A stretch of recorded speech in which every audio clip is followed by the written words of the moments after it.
The anime begins with Yuto Suo, who was just an ordinary high school student until the day he was transported to another world.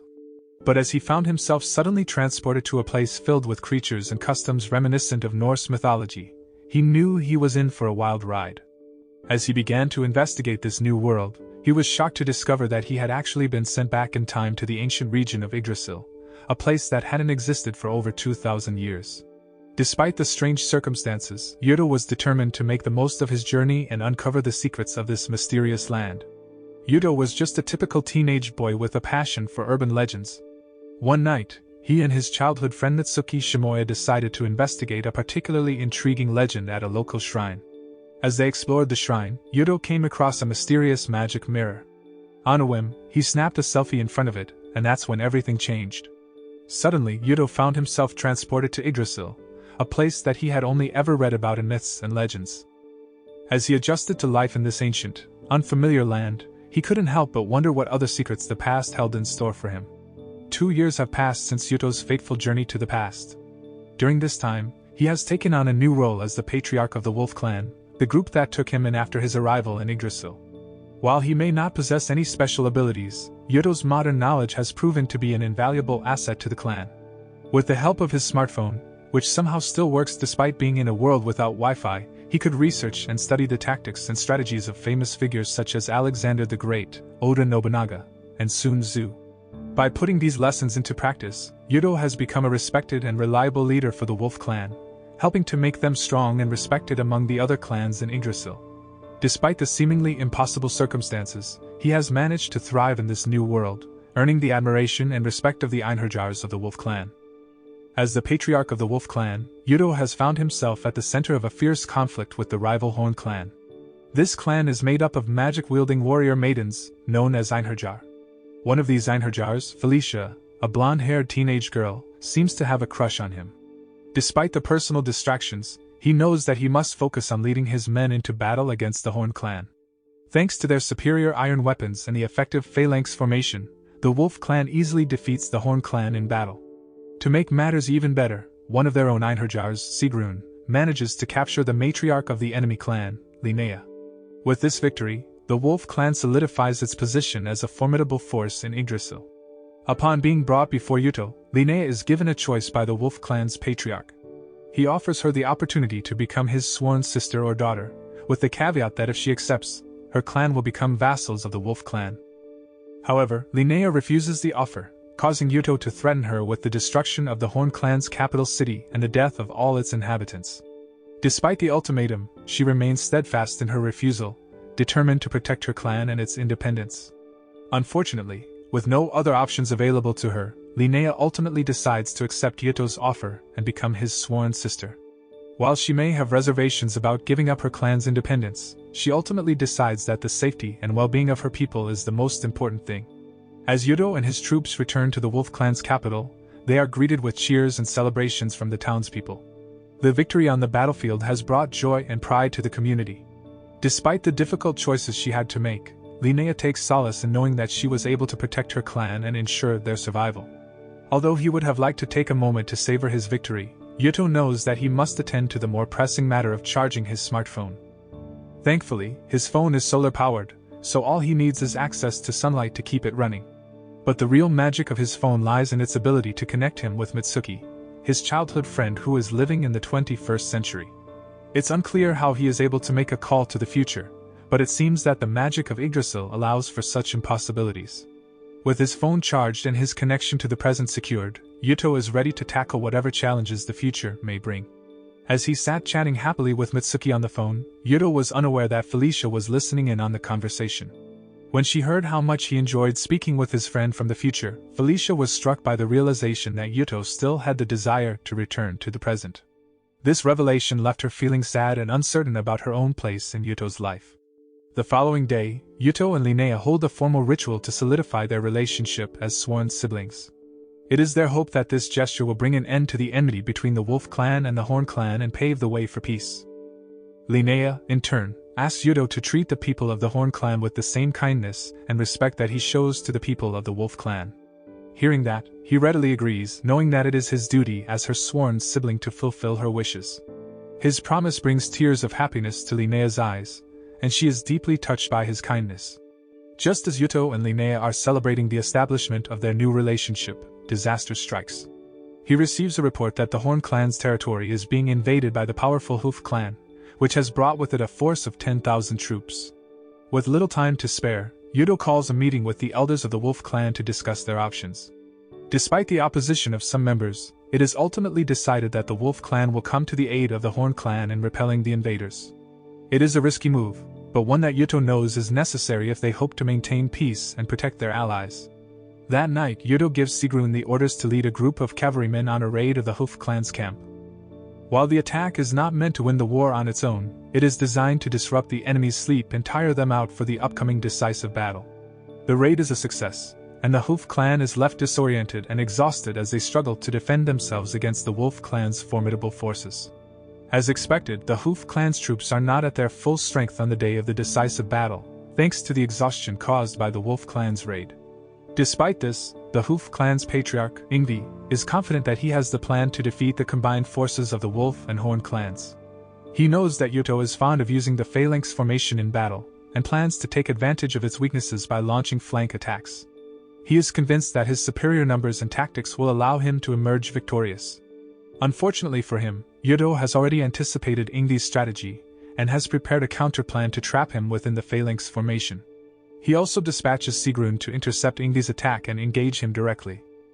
As the battle rages on, it becomes clear that neither side is willing to back down, and the outcome remains uncertain. As the battle begins, everything unfolds according to Yuto's predictions.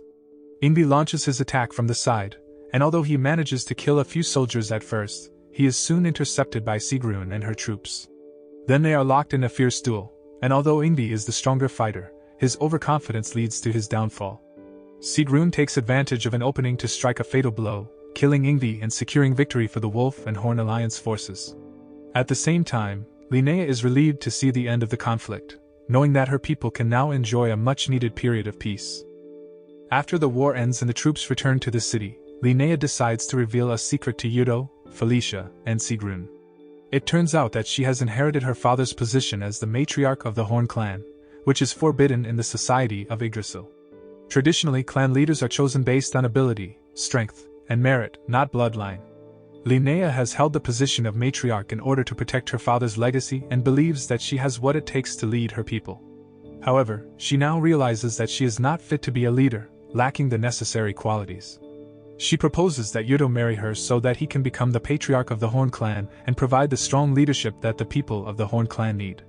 She believes that Yuto, with his handsomeness, perfection, and kindness, is the ideal leader for her clan.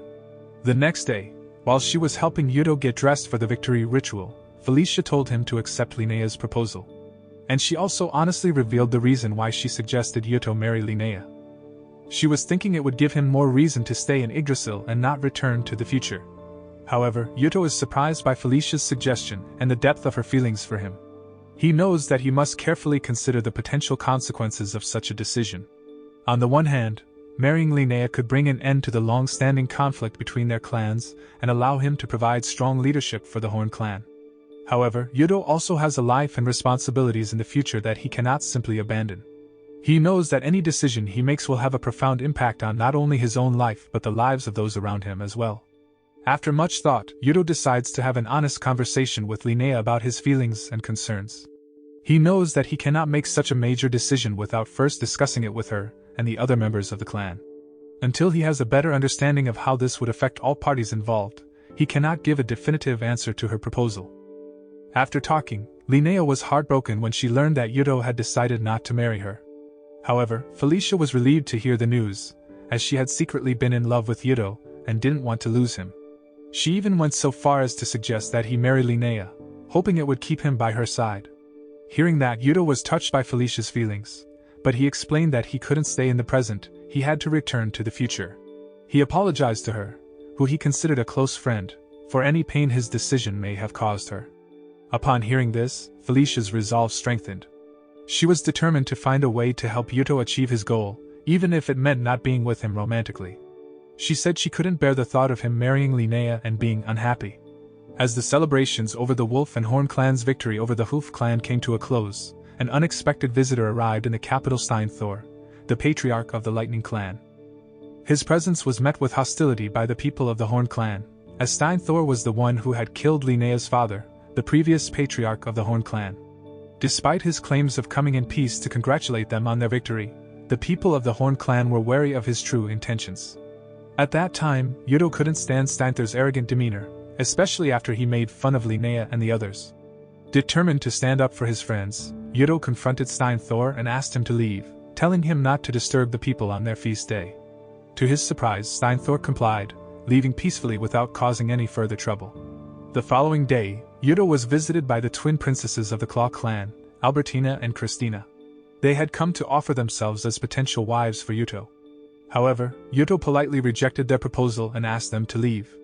It was only then that they revealed the true reason for their visit. They had recognized Yuto as Idrisil's greatest patriarch, and wanted to become his sworn daughters. Although Yuto was flattered by their request, he couldn't just accept them without any proof of their determination. He wanted them to prove themselves before he could adopt them as his sworn daughters. In order to test their worth, Yuto and his friends invited the twins to join them on a journey to the city belonging to the Horn Clan.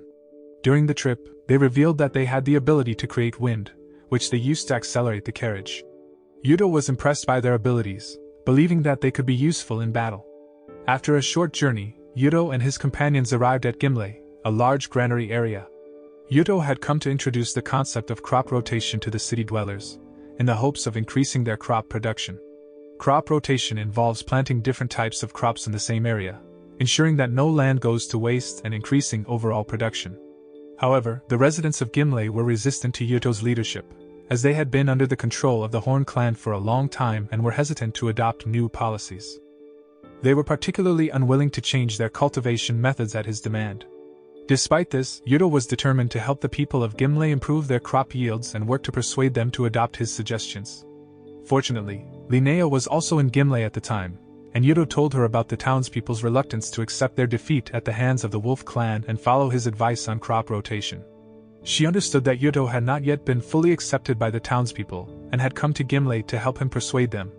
After receiving a detailed explanation of crop rotation from Yuto, Linnea gathered the townspeople together, and made a compelling case for giving the system a try. She was able to explain the benefits of crop rotation so clearly that almost everyone agreed to give it a chance. Just as one problem was resolved, another quickly arose. Yuto received news that Steinthor's Lightning Clan was preparing to attack, as evidenced by their stockpiling of weapons. Without wasting any time, Yuto called a council with his friends to discuss how to anticipate and prepare for the attack. When they learned of the impending attack, Albertina and Christina offered to spy on the Lightning Clan in order to gain an informational advantage. Yuto agreed to send them, knowing that their abilities to create wind and move quickly while suppressing their presence made them well suited for the task. He promised to adopt them as his sworn daughters if they were successful in their mission. While he had sent the twins on their mission, Yuto didn't sit idle. He also conducted his own research on Steinthor and learned that he relied more on brute strength than strategy. Determined not to lose to such an enemy, he vowed to defeat Steinthor and his Lightning Clan. To prepare for the attack, Yuto sent Linnea to the river that served as the border between the Wolf and Lightning Clan territories. There, she and the citizens worked to build a dam that could be destroyed when the Wolf Clan troops crossed the river. A few days later, the long-anticipated battle between the Wolf Clan and the Lightning Clan began. The Lightning Clan, with its army of 8,000 troops, greatly outnumbered the Wolf Clan. However, the Wolf Clan had superior weaponry and tactics, and was able to gain the upper hand. That is until Steinthor himself entered the battlefield. His immense strength allowed him to single-handed slaughter Wolf Clan troops, disrupt their phalanx formation, and even shatter Sigrun's spear during their duel. Seeing that his troops couldn't hold their own against Steinthor, Yuto ordered a retreat toward the river. Seeing that, Steinthor grew more confident, believing that the enemy was afraid of him. Then he ordered his troops to give chase, with himself leading the charge. As Steinthor and his army reached the river bank, they saw that the enemy troops had already crossed. Determined not to lose their prey, Steinthor and his troops hastily crossed the shallow river, eager to catch up with the Wolf Clan. However, the Wolf Clan archers began shooting arrows from a distance, forcing Steinthor and his troops to stop in the middle of the river. Then, they heard a tremendous roar as Linnea and the villagers destroyed the dam, causing a flood that swept away the Lightning Clan troops. Many were caught in the flood and died, and Yuto thought that Steinthor had also met his end. Unfortunately, Yuto was mistaken. Steinthor had survived the disaster, albeit with serious injuries. Realizing that he had lost many of his soldiers, he admitted defeat to Yuto and the Wolf Clan. A few days after the war ended, Yuto reluctantly agreed to go on vacation with his Einherjars despite his busy schedule. During the vacation, he was surrounded by girls trying to seduce him, typical harem antics. However, nothing particularly significant happened during the trip. During a flashback, an interesting event was revealed, the moment when Yuto was appointed patriarch of the Wolf Clan. At the time, Yuto and the clan warriors had just returned to the capital after defeating the Claw clan in battle. The previous patriarch, Farbati, who was also Felicia's father, welcomed them home and thanked them for their service in winning the war. Feeling guilty for not being a good leader for the clan members, Farbati decided to step down as patriarch and hand over the position to Yuto, whom he believed was the only person capable of protecting and leading the Wolf Clan to glory. However, Yuto refused to accept the position, as he had no intention of staying in that world forever. He wanted to return to Japan in the future, and once he knew how to do so, he would leave immediately. Instead of appointing him, Yuto suggested that Farbati name his own eldest son, Lopter, as his successor. He believed that Lopter had the strength and capability to become the next patriarch. Lopter, who had long coveted the patriarchal position, felt that he was more than qualified for the role. When he saw Yuto refuse the position, he became annoyed and accused Yuto of pretending to be disinterested in order to appear humble. He believed that Yuto would eventually accept Farbati's offer once he was done pretending. Fueled by his resentment towards Yuto for ruining his dream of becoming patriarch, Lopter drew his sword with the intention of killing him. However, Farbati stepped in front of Yuto to protect him and was wounded in the process. Panicked by the sight of his father covered in blood, Lopter chose to flee, allowing Yuto to become the patriarch of the Wolf Clan. If only Lopter had not fled so quickly, he would have heard Farbati's last message. He said he did indeed want Yuto as his successor, but only temporarily. If Yuto found a way to return to the future, Farbati wanted him to give the position of patriarch to Lopter. With his last words spoken, he passed away in Yuto's arms. After fleeing the territory of the Wolf Clan, Lopter went to the Panther Clan where he eventually became the patriarch. However, he still harbored ambitions of taking the patriarchal seat of the Wolf Clan from Yuto. To that end, Lopter led his army to attack and conquer the Hoof Clan, adding their vanquished forces to his own. Sometime later, Yuto received a report that the Panther Clan had conquered the Hoof Clan. Realizing that Lopter had become the patriarch of the Panther Clan, he tried to make peace with Lopter. However, Lopter ignored the offer and instead invaded Horn Clan territory, forcing him to declare war in order to protect his allied clan. On the day of the battle, Lopter mobilized his troops and attacked using Yuto's usual strategy of luring the enemy into an ambush. He had learned of Yuto's reliance on his smartphone to research war strategies and was aware of his favorite tactics. He hoped to use this ambush strategy to defeat Yuto.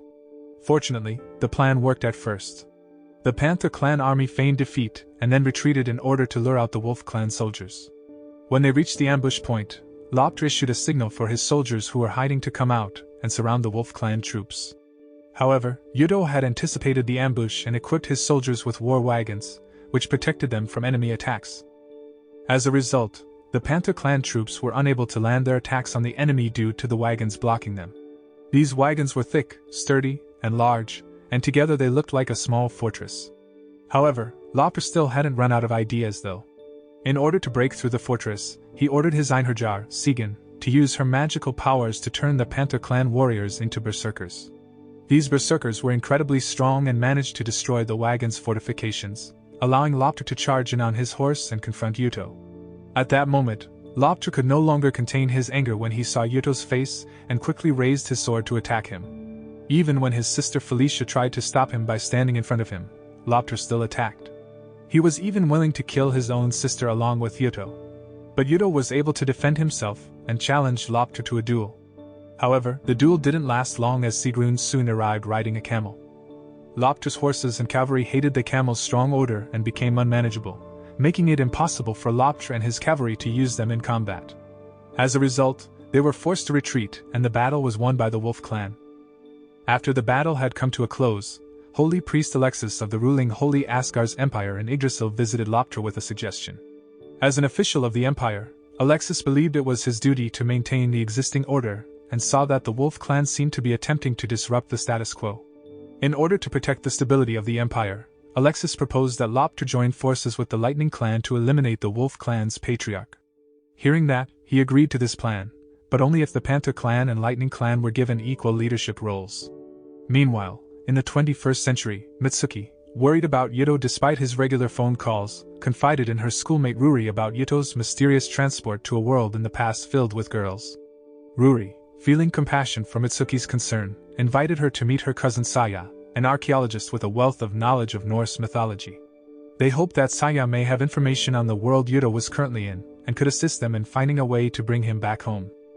When Mitsuki told her about someone being transported back in time after taking a selfie in front of a mirror, Saya was skeptical at first. However, something about the story resonated with her, and she found herself believing in its truth.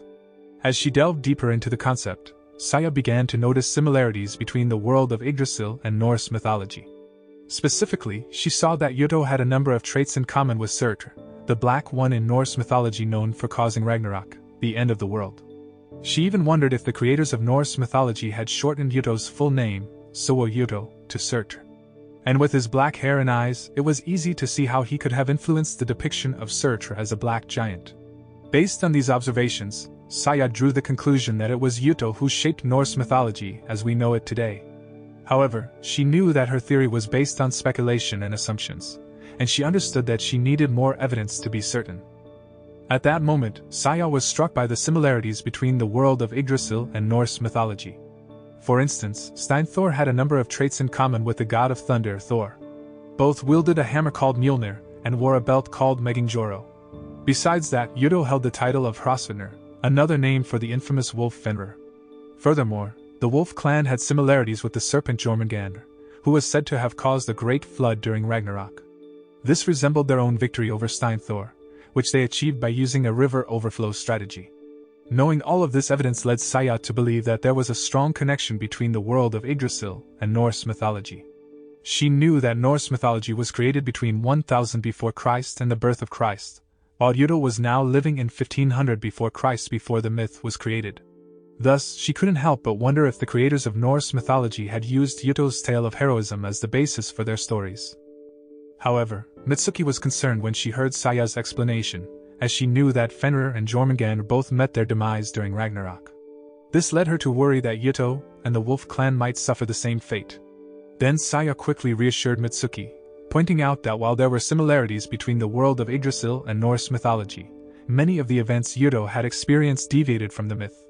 Plus, Norse mythologies were traditionally passed down orally, meaning that it was difficult to know the full truth of these myths. Therefore, she believed that it was very likely that Yuto would survive and urged Mitsuki not to lose hope. After returning from Saya's house, Mitsuki immediately contacted Yuto and told him about the potential connection between Idrisil and Norse mythology. However, he was unfamiliar with Norse mythology, so he decided to take a walk with Christina and Albertina to clear his mind. As they walked through the town, he impulsively entered a brothel, where he was surprised to find a girl who looked very similar to Mitsuki. The girl introduced herself as Sigurdrifa, the divine emperor of the Holy Asgard's empire, but claimed to be disguised as Leafa, the daughter of the Jarl clan, one of the three great families in Asgard. Hearing that, Yuto was taken aback by this revelation and wasn't sure what to make of it. Despite not knowing why, Yuto decided to take Leafa, who he now knew to be Sigurdrifa, to the Wolf Clan's palace. Upon arriving, she revealed her true identity to Yuto and Felicia and explained that she knew why he had been transported from future Japan to Idrisil. It turned out that the mirror Yuto had found in the shrine was made of a special material crafted from elven metal. At the same time that Yuto saw the mirror, Felicia had been using hidden magic that could forcibly pull someone from another world. Sigurdrifa was aware of this because the Holy Asgard's empire had been researching the mirror. She also knew how to release Yuto from the magic mirror spell that summoned him to Idrisil and kept him there, but the magic required to do so was only mastered by a select few people. She knew of only one person who could perform the necessary magic, Sigyn, who was one of Lopt's Einherjar. Upon hearing this, Yuto was filled with hope at the possibility of returning home. He immediately shared the news with Mitsuki, who suggested that he search for someone with magical abilities similar to Sigyn's. However, since Sigyn was on the enemy's side, it would be difficult for him to approach her and ask for her help. Unfortunately, Yuto had to put his search on hold as he received word that the Lightning Clan was once again preparing to attack the Wolf Clan's territory. This meant that he would be occupied leading his troops into battle once again. The next day, the Wolf Clan and the Lightning Clan faced off on the battlefield. Shortly after, Yuto deployed his war wagons to form a protective fort for his soldiers, stationing many archers on top of the fort to shoot at the enemy troops as they advanced. However, the arrows failed to kill Steinthor, who had a new weapon in the form of an iron umbrella, which he used to deflect the arrows. He even used the umbrella to destroy one of the wagons, allowing him to break through the Wolf Clan's defenses and slay their soldiers single-handedly. As if things couldn't get any worse, Yuto received a report from Christina that the Panther clan troops were attacking from behind, numbering more than 10,000. Despite being initially overwhelmed by Steinthor, Sigrun was eventually able to defeat him, even managing to injure him with a slash of her sword. This forced Steinthor to retreat with his troops. As the battle raged on, Lopter and his Panther clan troops joined the fight and began killing Wolf Clan soldiers. Their high morale, fueled by their desire for revenge for their defeat in the previous battle, made it difficult for the Wolf Clan's warriors to stop them. Then the massacre continued for some time until Yuto decided to go to the battlefield and deliver an inspiring speech to his soldiers. He ordered them to get into formation, rebuild their war wagons, and launch a counterattack. Fortunately, his speech successfully raised the spirits of the Wolf Clan soldiers, who began to believe that they could win the battle. Besides that, the soldiers felt grateful to Yuto for his efforts in improving the lives of the Wolf Clan and providing free education for children since becoming their patriarch. Eager to repay his kindness, they were determined to win the war. As Lopter looked down from the top of the cliff, he couldn't help but feel agitated as he watched Yuto rally his troops. In a fit of anger, he issued a command to the Panther clan warriors: target Yuto and bring him down, offering a generous reward to anyone who succeeded. The promise of riches sent the soldiers into a frenzy, each of them eager to be the one to take out Yuto. But the Wolf Clan warriors were not about to let that happen. They fought fiercely to defend their leader, and before long, they had turned the tide of the battle. The Panther clan found themselves on the defensive, with the Wolf Clan soldiers closing in on them from all sides. Lopter's frustration only grew as he watched the tables turn against his clan. Desperate to turn the tide of the battle, Lopter ordered Siegen to turn his soldiers into berserkers. He also challenged Yuto to a duel, hoping to defeat him and claim victory for the Panther clan. However, Yuto's swordsmanship had greatly improved since their last encounter, thanks to his regular training. He was able to withstand Lopter's relentless attacks and ultimately emerge victorious. As Lopter lay unconscious on the ground, Siegen cast a spell on Yuto, freeing him from the magic mirror's curse. His body began to fade away, and before he vanished completely, he managed to pass his smartphone to Felicia. To everyone's surprise, Siegen's magic had transported Yuto back to the 21st century, specifically to Mitsuki's bedroom. While he was overjoyed to be reunited with his loved ones, his return to the future had left the Wolf Clan without a leader. Then the Lightning and Panther clans seized the opportunity to launch a counterattack, hitting the Wolf Clan hard. But even in the face of overwhelming odds, the Wolf Clan refused to back down, fighting with all their might and eventually repelling the combined forces of the Lightning and Panther clans. Meanwhile, in the 21st century, Yuto and Natsuki were enjoying a peaceful picnic in the park, when Yuto suddenly found himself questioning his place. Suddenly, he longed for a return to the mystical world of Idrisil and decided to reach out to the Wolf Clan for help. Then, using Natsuki's phone, he placed a call to Felicia, who filled him in on the current state of affairs in Idrisil. "Is there anyone who can bring me back?" Yuto asked Felicia. She replied, "Leafa might be able to help, but it's entirely up to you, Yuto. The Wolf Clan will support any decision you make, whether it's to return to Yggdrasil or stay in the 21st century. Your choice will be respected." As Yuto weighed his options, he knew that the supportive members of the Wolf Clan would stand by him no matter what he decided. After thinking about the pros and cons of returning to Yggdrasil or staying in the 21st century, Yuto couldn't shake the feeling that his true home was in the mystical world. And so, he made the decision to return. But he wouldn't be going alone. Mitsuki, who had grown to love Yuto deeply, declared that she wanted to come with him. She didn't want to be separated from him again. Hearing that, he was touched by her words and happily agreed to her coming along, with one condition, that they get married in Yggdrasil. Then Mitsuki happily accepted his proposal. Thanks to Leafa's assistance, Yuto and Mitsuki were able to travel back to Yggdrasil. Upon his return, he resumed his role as the patriarch of the Wolf Clan, but this time, he had his devoted partner by his side. As they prepared for their upcoming wedding, Yuto and Natsuki knew that they would face any challenge that came their way, as long as they had each other. The moral that can be learned from this anime is about the crucial role that effective leadership plays in the success of an organization or country. Through the character of Yuto, The show emphasizes the many positive qualities that a strong leader should possess. He is handsome, kind, intelligent, and deeply loved by both his childhood friend and numerous other girls. As he takes on the mantle of leadership and navigates various challenges, it becomes evident that his leadership skills are a crucial factor in the triumph of the Hoof Clan. This serves as a reminder of the value of having a capable and admirable leader at the helm.